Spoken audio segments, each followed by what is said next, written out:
try nyo to, yung cheese na parang nuggets. Ang mga ano lang nito kailangan, cheese, tapos itlog. Pag yung itlog, gawin nyo, lagyan nyo ng salt tsaka pepper. Tapos, gawin yung parang chicken, yung flour, tapos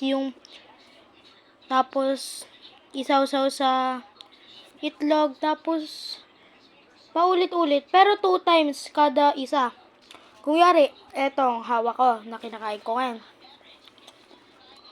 Etong cheese, ay etong ginawa kong parang takip.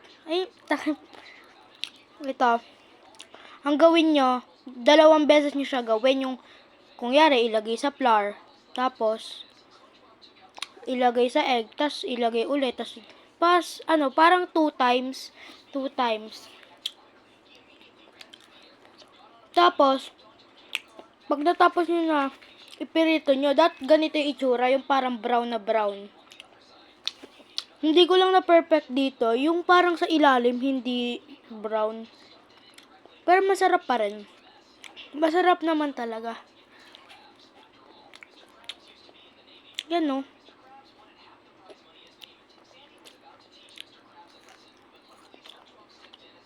Kaya guys, try nyo na.